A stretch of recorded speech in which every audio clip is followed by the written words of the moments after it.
Welcome our channel, please subscribe and support. ಮಹಿಳಾ ಜಾಗೃತಿ ಪ್ರಬಂಧ ಪೀಠಿಕೆ ಮಾನವ ಸಮಾಜದಲ್ಲಿ ಪುರುಷರ ಜೊತೆಗೆ ಮಹಿಳೆಯರು ಸಮಾನವಾಗಿ ನೆಲೆ ನಿಂತಾಗ ಮಾತ್ರ ಸರ್ವಾಂಗೀಣ ಅಭಿವೃದ್ಧಿ ಸಾಧ್ಯವಾಗುತ್ತದೆ. ಆದರೆ ಇತಿಹಾಸದ ಪುಟದಲ್ಲಿ ಮಹಿಳೆಯರನ್ನು ಅಡಗಿಸಿಟ್ಟುಕೊಳ್ಳಲಾಗಿತ್ತು. ಇವರೆಲ್ಲರಿಗೂ ಶಿಕ್ಷಣ, ಆರ್ಥಿಕ ಸಂಪನ್ಮೂಲ, ರಾಜಕೀಯ ಮತ್ತು ಸಾಮಾಜಿಕ ಹಕ್ಕುಗಳಲ್ಲಿ ಮಾತ್ರವಲ್ಲದೆ ತೀರ್ಮಾನ ಮಾಡುವ ಅಧಿಕಾರವನ್ನೂ ಕೂಡ ನಿರಾಕರಿಸಲಾಗುತ್ತಿತ್ತು. ಇಂಥ ಸಂದರ್ಭದಲ್ಲಿ ಮಹಿಳಾ ಜಾಗೃತಿ ಎಂಬ ಪರಿಕಲ್ಪನೆ ಅತ್ಯಂತ ಮಹತ್ವಪೂರ್ಣವಾಗಿದೆ. ಮಹಿಳೆಯರು ಶಕ್ತಿಯನ್ನು ಅರಿತುಕೊಳ್ಳುವುದು, ಅವರಿಗೆ ಅಗತ್ಯವಾದ ಅವಕಾಶಗಳು, ಹಕ್ಕುಗಳು ಮತ್ತು ಮಾನವೀಯ ಮೌಲ್ಯಗಳನ್ನು ಒದಗಿಸುವುದು, ಸಮಾಜದಲ್ಲಿ ತೊಡಗಿಸಿಕೊಂಡು ತಮ್ಮ ಸ್ಥಾನವನ್ನು ತಾವು ನಿರ್ಮಿಸಿಕೊಳ್ಳಲು ಪ್ರೇರಣೆ ನೀಡುವುದು, ಇವೆಲ್ಲವೂ ಮಹಿಳಾ ಜಾಗೃತಿಯ ಉದ್ದೇಶಗಳಾಗಿವೆ. ಇದೊಂದು ನಿರಂತರವಾದ ಪ್ರಕ್ರಿಯೆಯಾಗಿದ್ದು, ಶಿಕ್ಷಣ, ಮಾಧ್ಯಮ, ಕಾನೂನು, ಸರ್ಕಾರ ಮತ್ತು ನಾಗರಿಕ ಸಮಾಜ ಎಲ್ಲರ ಸಹಕಾರದಿಂದ ಸಾಧ್ಯವಾಗುತ್ತದೆ. ಮಹಿಳೆಯರಲ್ಲಿ ಆತ್ಮವಿಶ್ವಾಸ ಮತ್ತು ಸ್ವಾವಲಂಬನೆಯ ಬೆಳವಣಿಗೆಯೇ ಒಂದು ನವೀಕರಿತ, ನ್ಯಾಯಯುತ ಸಮಾಜದ ಪಥದ ಮಾರ್ಗದರ್ಶಿಯಾಗುತ್ತದೆ. ವಿಷಯ ವಿವರಣೆ 1. ಮಹಿಳಾ ಜಾಗೃತಿಯ ಅರ್ಥ ಮತ್ತು ಅವಶ್ಯಕತೆ. ಮಹಿಳಾ ಜಾಗೃತಿಯ ಅರ್ಥ ಎಂದರೆ ಮಹಿಳೆಯರು ತಮ್ಮ ಹಕ್ಕುಗಳನ್ನು, ಅವಕಾಶಗಳನ್ನು, ಕಾನೂನುಗಳನ್ನು, ಸಮಾಜದ ಕಾರ್ಯಪದ್ಧತಿಗಳನ್ನು ತಿಳಿದುಕೊಂಡು ತಮ್ಮ ಬದುಕನ್ನು ಉತ್ತಮಗೊಳಿಸಿಕೊಳ್ಳಲು ಪ್ರೇರಣೆಯನ್ನೊದಗಿಸುವ ಕಾರ್ಯ. ಇದು ಲಿಂಗ ಸಮಾನತೆಯ ಸಾಧನೆಯತ್ತ ಸಾಗುವ ಒಂದು ಪ್ರಮುಖ ಹೆಜ್ಜೆ. ಭಾರತದಲ್ಲಿ ಇನ್ನೂ ಹಲವು ಭಾಗಗಳಲ್ಲಿ ಮಹಿಳೆಯರು ಅಜ್ಞಾನ, ಸಂಪ್ರದಾಯ, ಸಾಮಾಜಿಕ ನಿಯಮಗಳು ಮತ್ತು ಕಾನೂನು ತಿಳುವಳಿಕೆಯ ಕೊರತೆಯಿಂದ ತಮ್ಮ ಜೀವನವನ್ನು ಮುಕ್ತವಾಗಿ ನಡೆಸಲಾಗುತ್ತಿಲ್ಲ. 2. ಪೈತೃತ್ವಾಧಾರಿತ ಸಮಾಜ ಮತ್ತು ಮಹಿಳೆಯ ಸ್ಥಿತಿ.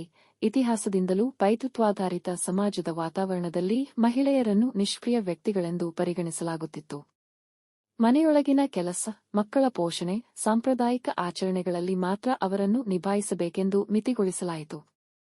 ಅವರ ಶಿಕ್ಷಣದ ಹಕ್ಕು, ಆರ್ಥಿಕ ಹಕ್ಕು, ರಾಜಕೀಯ ಭಾಗವಹಿಸುವಿಕೆ ಎಲ್ಲ ನಿರ್ಲಕ್ಷಿತವಾಗುತ್ತಿದ್ದವು.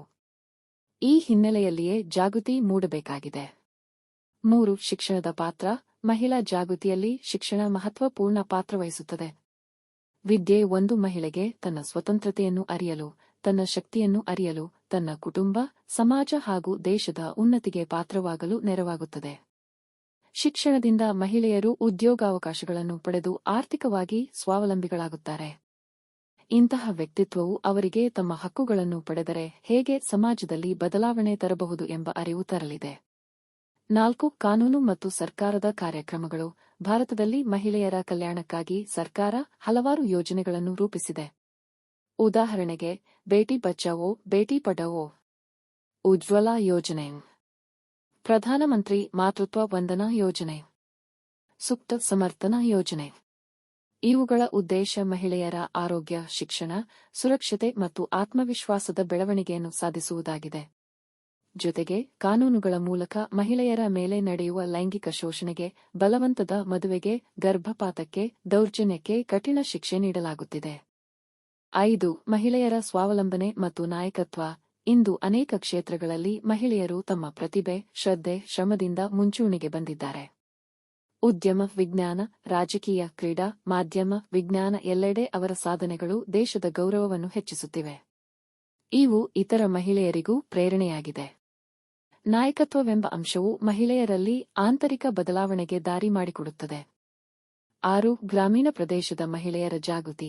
ನಗರಗಳಲ್ಲಿ ಜಾಗೃತಿ ಮಟ್ಟ ಹೆಚ್ಚು ಇರುವುದರಿಂದ ಮಹಿಳೆಯರ ಹಕ್ಕುಗಳ ಬಗ್ಗೆ ಅರಿವು ಹೆಚ್ಚಿದೆ. ಆದರೆ ಗ್ರಾಮೀಣ ಪ್ರದೇಶದಲ್ಲಿ ಇನ್ನೂ ಕೆಲವರು ಅಂಧಶ್ರದ್ಧೆ, ಬಡತನ, ಶಿಕ್ಷಣದ ಕೊರತೆಯಿಂದ ಹಿಂದೆ ಉಳಿದಿದ್ದಾರೆ. ಗ್ರಾಮೀಣ ಮಹಿಳೆಯರ ಜಾಗೃತಿಗಾಗಿ ಸ್ಥಳೀಯ ಸಂಸ್ಥೆಗಳು, ಸ್ವಯಂ ಸಹಾಯ ಗುಂಪುಗಳು, NGOಗಳು ಕೆಲಸ ಮಾಡುತ್ತಿವೆ. ಮಹಿಳೆಯರನ್ನು ಸ್ವಯಂ ಉದ್ಯೋಗಕ್ಕೆ ಪ್ರೇರಣೆ ನೀಡುವುದು ಒಂದು ದೊಡ್ಡ ಬದಲಾವಣೆಯಾಗಬಹುದು. 7. ಮಹಿಳಾ ಜಾಗೃತಿಯ ಅಡಚಣೆಗಳು. ಸಾಮಾಜಿಕ ಸಂಪ್ರದಾಯಗಳು ಮತ್ತು ಕಠಿಣ ನಂಬಿಕೆಗಳು. ತಾತ್ವಿಕ ಆಧಾರದ ಲಿಂಗವಿಚಾರ, ಕುಟುಂಬದ ಬೆಂಬಲದ ಕೊರತೆ, ಆರ್ಥಿಕ ನಿರಾಳತೆ, ಶಿಕ್ಷಣದ ಅಭಾವ. ಇವುಗಳೆಲ್ಲವೂ ಮಹಿಳೆಯರಲ್ಲಿ ಜಾಗೃತಿ ಮೂಡುವುದನ್ನು ತಡೆಯುವ ಅಡಚಣೆಗಳಾಗಿವೆ. ಈ ಸಮಸ್ಯೆಗಳನ್ನು ಸರಿಪಡಿಸುವ ನಿಟ್ಟಿನಲ್ಲಿ ಸಮಗ್ರ ಚಿಂತನೆ ಮತ್ತು ಕಾರ್ಯಪದ್ಧತಿ ಅವಶ್ಯಕವಾಗಿದೆ. ಉಪಸಂಹಾರ. ಮಹಿಳಾ ಜಾಗೃತಿ ಎಂದರೆ ಕೇವಲ ಮಹಿಳೆಯರ ಸಮಸ್ಯೆ ಅಲ್ಲ, ಇದು ಸಮಗ್ರ ಮಾನವೀಯ ಚಿಂತನೆಯ ವಿಷಯ. ಏಕೆಂದರೆ ಮಹಿಳೆಯರ ಉನ್ನತಿ ಎಂದರೆ ಕುಟುಂಬದ, ಸಮಾಜದ ಮತ್ತು ರಾಷ್ಟ್ರದ ಪ್ರಗತಿಯ ಪಥವಾಗಿದೆ.